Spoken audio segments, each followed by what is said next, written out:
You're entering the Blitz with your host, Matt Maldonado, on Madness4life News.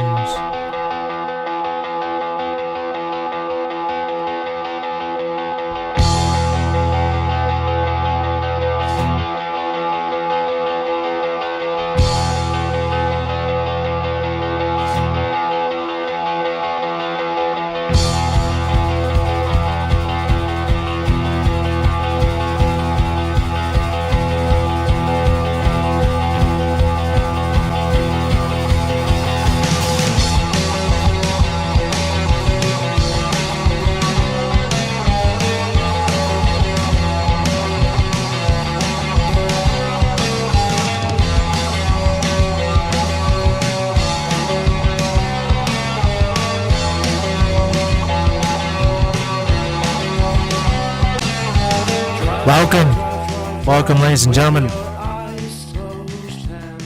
I am your host, Matt Maldonado, here in FEMA Region 9, Las Vegas, Nevada, and this is the Blitz Madness4life News, and I'm going to be getting into a lot of news here today. It is the Saturday edition for the September 22nd, 2012, podcast number 51 and episode number 22.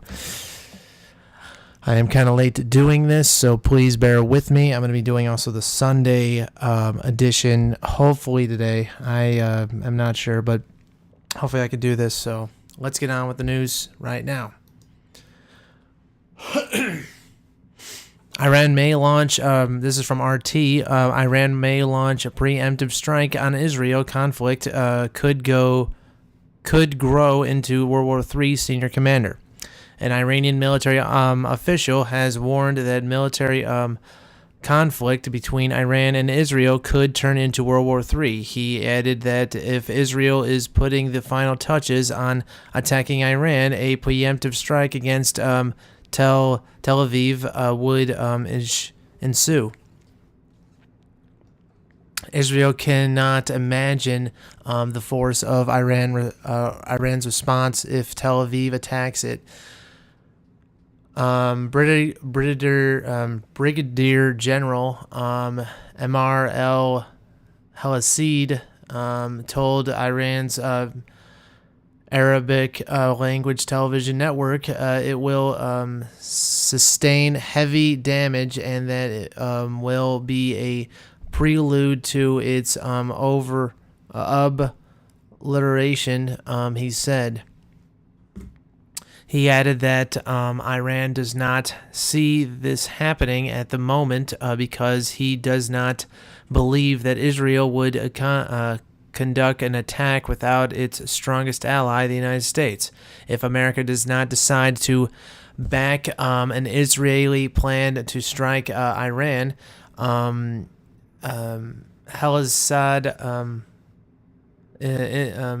insisted Tehran will retaliate against both Tel Aviv and Washington. Tehran will definitely attack us bases in Bahrain, Qatar, and Afghanistan. There will be no neutral country in the region.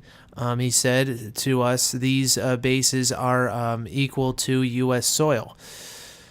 The statement comes after the head of the Revolutionary Guards, General Mahad al-Jahari, said that a war between Iran and Israel will eventually happen. He did not specify on a possible date or location of the war. If they begin aggression, it will spell their destruction and will be the end of the story. Jahari told local news agencies, Jafari's deputy backed up his statements, telling Far's news agency that Iran will not start a war with Israel, but will respond to provocation. So if they provoke them, they can still attack. So continuing here.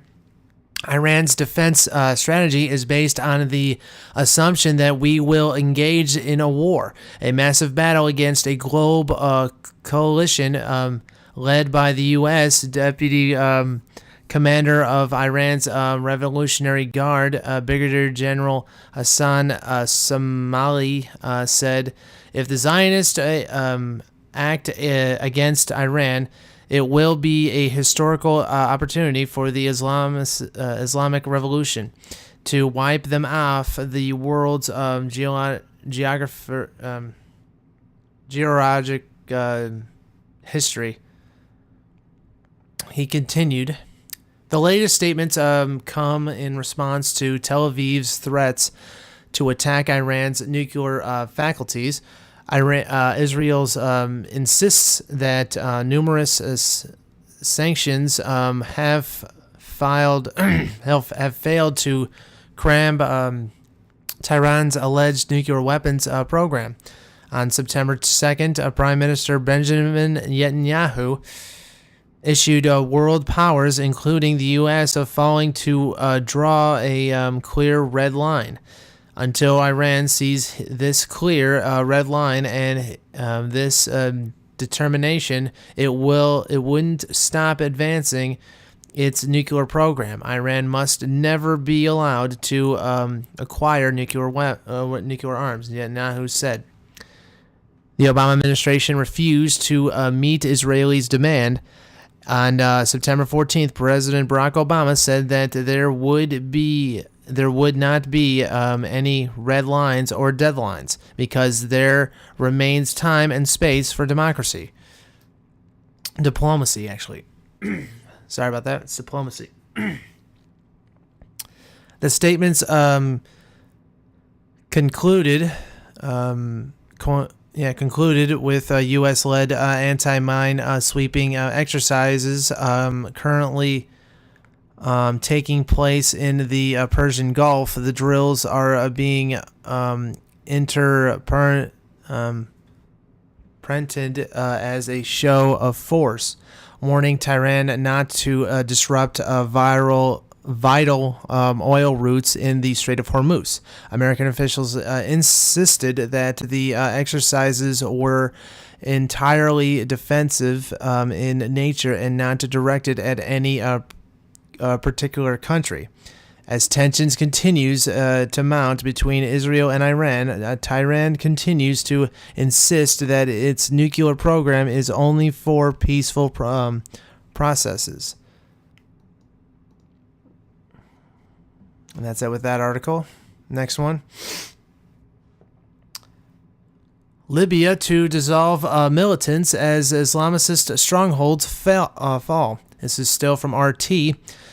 Libyan authorities have given armed militants, which are not controlled by the government, 48 hours to vacate Tripoli or be ejected by force.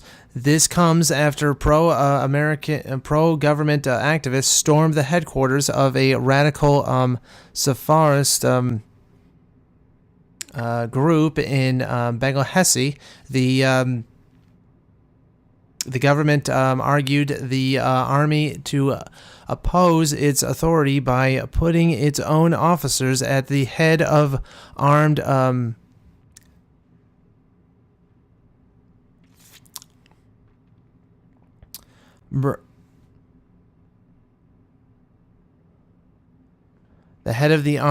forces that sprang up during the last year's uprising against Muammar Gaddafi rule. AFP reports the army chief and National Assembly leader have ordered all legitimate militants should be removed from compounds and hand over their weapons to the National Army. Defense Minister spokesman said in a statement.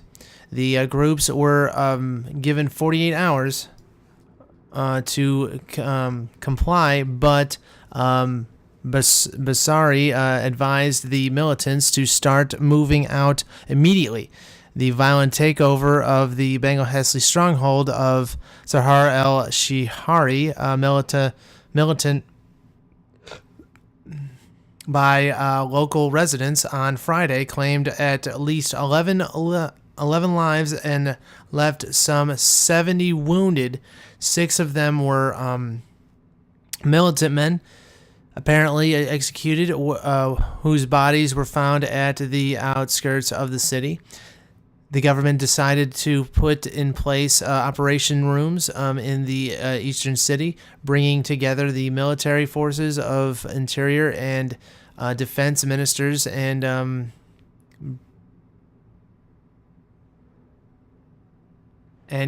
compromising former rebels. Compressing former rebels. Following the events in Bangladesh, the hotbed of the last year's revolution, two Islamist militants in another country announced that they will disband. The militants based in Derna, a city in eastern Libya known as an Islamist stronghold, withdrew from their bases on Saturday, Reuters report. Local residents believed the announcements by the militants were motivated by the recent violence in Bangladesh. The militant in Derna saw what happened last night, and they decided, we will not kill our brothers. So they disbanded. A 29-year-old professor who had been part of protest against the militant told Reuters they said they no longer exist as militants in Darna. They will go home and leave security in the interior minister and army.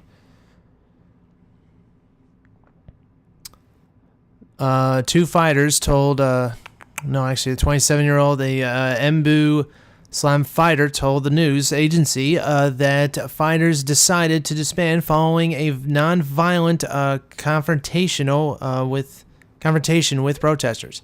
Anti-militant anger has swept parts of Libya since the deadly attack on an American diplomatic mission on September 11th, which killed U.S. Ambassador Christopher Stevens. Libyan authorities have been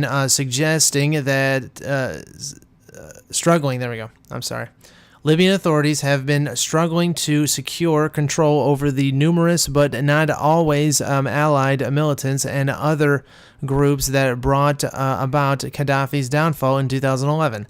The widespread proliferation of weapons became one of the biggest threats to security in the whole region. That's it with that article. Let's go to the next one. In Houston news, on RT, Houston cop kills wheelchair-bound double amputee.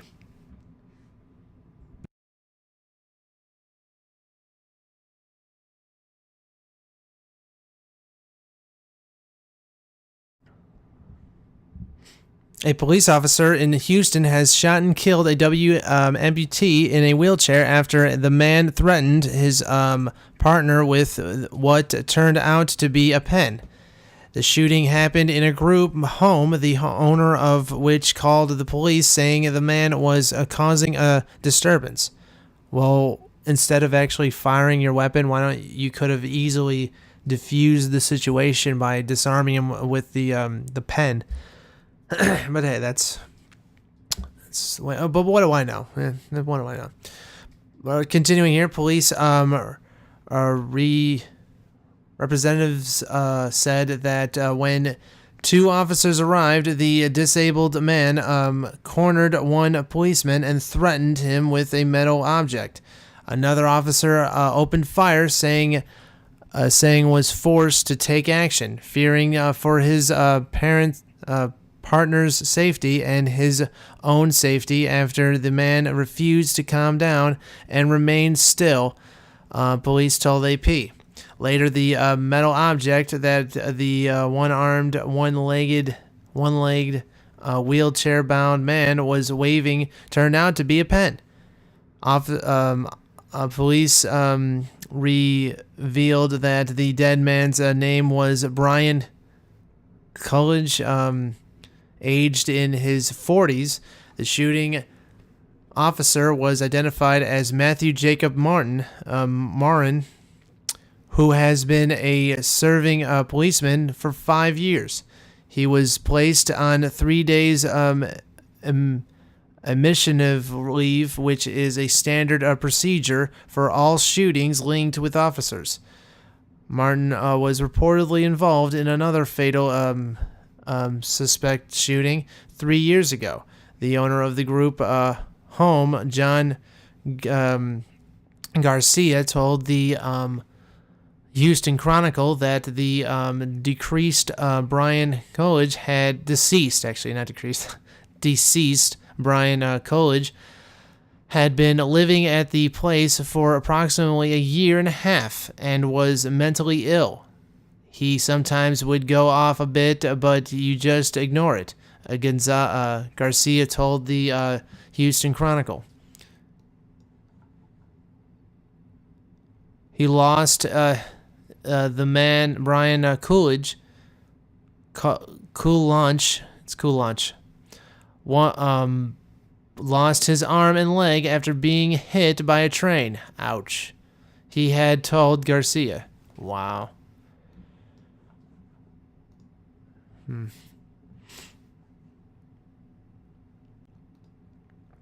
Continuing here. Next article from RT. Iranian politician IAEA shared Tehran's nuclear secrets with Israel. An Iranian lawmaker has accused the head of the International Atomic Energy Agency, IAEA, of disclosing too much about Tehran's nuclear activities to Israel. It's the latest move in the tensions relationship between Iran and the UN nuclear watchdog. A member of Parliament's presiding board said IAEA chief would be to blame if Tehran decides to reduce its ties with the UN watchdog. Ameno's reported trips to Tel Aviv and asking the Israelis' officials' views about Iran's nuclear activities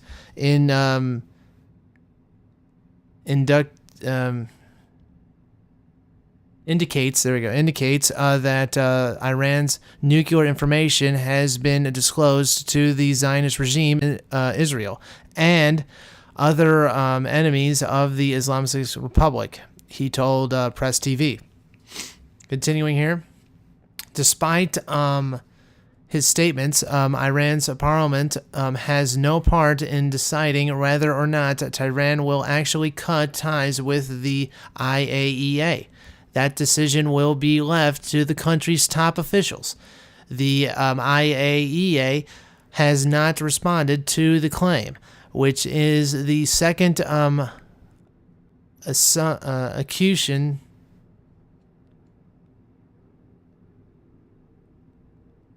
exclusion to be thrown its way in just a week.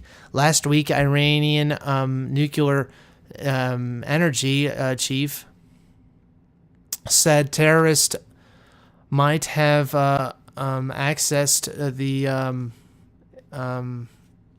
Vienna-based agency. He said the IAEA included too much sensitive information about Iran's nuclear program in its reports, insisting such information could be used by subsidiaries.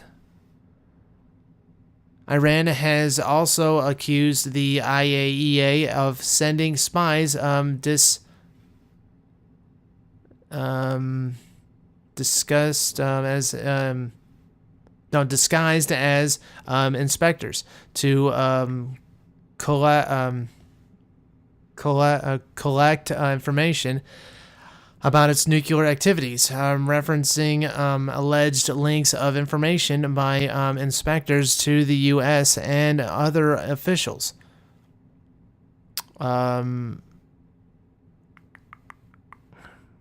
The chief was ignored by Western diplomats who accused him of trying to extract attention away from the IAEA's attempt to gain access to an Iranian nuclear site, which it suspects is being used for nuclear weapons research.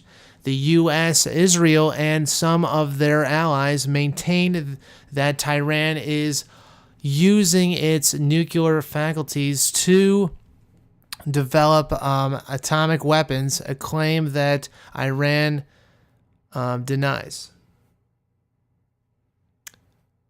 Iran says its nuclear program is for purely civilian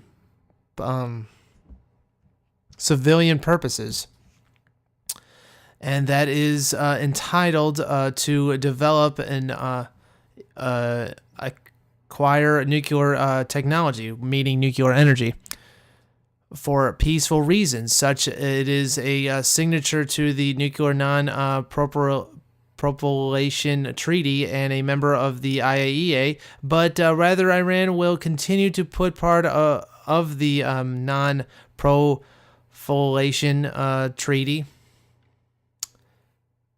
seems to lie on rather an attack from Israel is imminent. In case of an attack, Iran's obligation will change. My assessment is that Iran may leave the NPT, commander of Iran's Islamic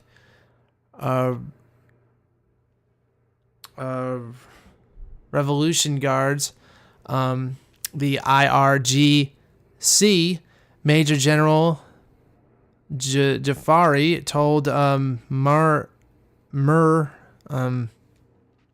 news agency. The IAEA has conducted numerous suspicions of Iran's nuclear faculties, but has never found any evidence that Tehran is developing nuclear weapons. Okay. And last but not least, this is still from RT. Speak up. U.S. Law enforcement to use Russian software to store millions of voices. The U.S. government has already proven its intent to see all evil with the use of Orwellian programs like Trapwire, but it can now hear all evil too, as law enforcement agencies implement a tool able to store, analyze, and identify voices of seconds. Voice Grid Nation is a system that uses advanced algorithm to match identities to voices brought to the U.S. by Russia's Speech Technology Center. It claims to be capable of allowing police, federal agents, and other law enforcement personnel to build up a huge database containing up to several million voices. When authorities intercept a call they've deemed hanky,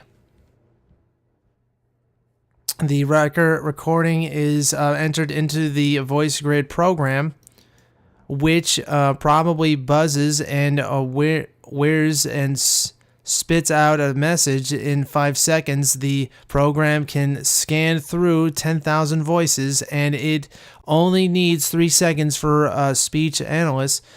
All that combined with 100 stimulus searches and the storage capacity of 2 million samples gives Speech Pro, as the company is known in the U.S., the right to claim a 90% success rate.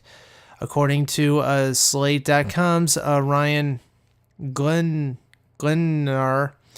who spoke with Speech Pro president, the software is already being used in many different countries and for noble causes, only like in Mexico, where Voice Grid helped identify and reparate kidnappers during a ransom call, thus saving their victims alive. Both the FBI and the NSA, the agency that stops not only human trafficking, sex trafficking, like any person that's going to go in and arrest people that are involved in those things, and even gun trafficking and drug trafficking. Yeah, the NSA is there to come in and stop it, because they're an illegal organization that is involved in anything that the UN and NATO and FBI and CIA does. Continuing here.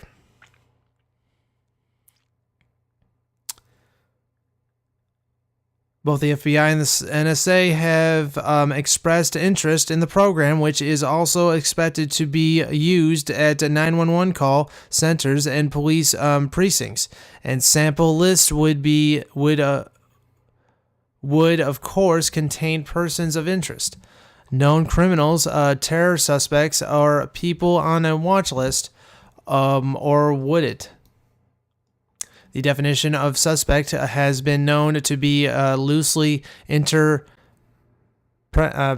by U.S. law enforcement agencies in the past. What with the FBI's branding people as terrorist suspects for buying waterproof matches or flashing lights, and the Department of Homeland Security arguing hotel staff to notify authorities immediately if a person has tried to use cash or hung a do not disturb sign on their door. It's easy to see why many are spooked by the idea that not only can the government see you at all times, it can also hear you. In fact, combined with the capabilities of trapwire, this would give law enforcement agencies as unprecedented ability to effectively dismiss both the country's finding documents and any notion of privacy you may have had.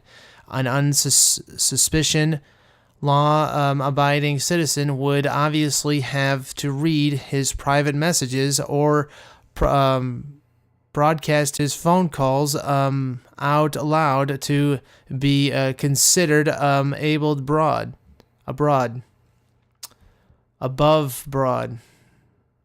whatever. If he's whispering into his headset, however, the DHS is relying on its citizen spies to pronounce and denounce the poor guy. Yeah, a bunch of snitches, basically.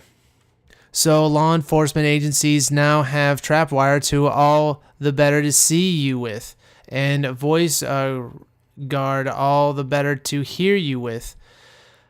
That plus the Patriot Act effectively turning America into the land of the no longer free, and the very agencies that set up to protect their people and their land into the big bad wolf. The Patriot Act is probably one of the most conventional pieces of legislature in American history, and that for all the old and new security bureaucrats provides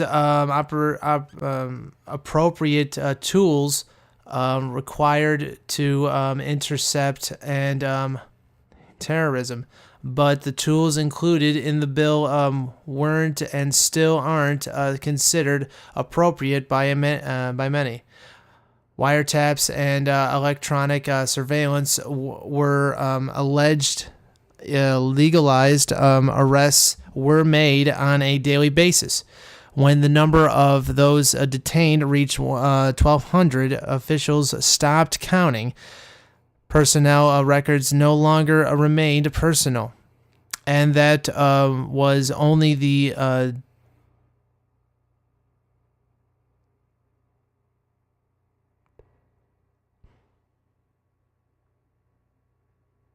domestic beginning. Officially, 1,200 special interest detainees were held and investigated under the Patriot Act. The Justice Department examined more than 700 of them, and none were ever linked to any terrorist group or plot. Nevertheless, upon his resignation in 2004, former Attorney General John Ashcroft's letter stated that the objective of securing the safety of Americans from crime and terror has been achieved. This should have meant the end of the Patriot Act, for it concluded a sunset provision to expire in December 2005. 7 years later, it's still in place and regularly being enforced, not necessarily for a war against terror, because it's the war against you, of course. Continuing here. Statistics show that the so-called sneak and peek, a search warrant that can be executed without prior warning, is mostly used for drug-related crimes. Between 2006 and 2009, 1,618 delayed search warrants were issued for drugs, 122 for fraud, and only 15 for terrorism. The National Defense Authorization Act allows the definite detention of anyone deemed a terror suspect, American citizen or not. And if you look at what makes a potential suspect, you can pretty much expect to be taken in every time you answer your phone.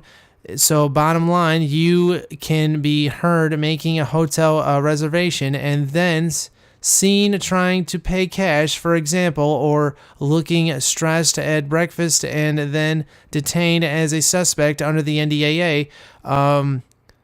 Where's police through your files using a warning less warranted. Being the good things is you'll be totally safe. And that is it for RT. And that is it for this podcast right now. I'm going to be ending it. I'm going to be doing the Sunday podcast in a little bit, probably about 10 minutes from now. So thank you very much, ladies and gentlemen, for listening to me and tolerating me today. And God bless America.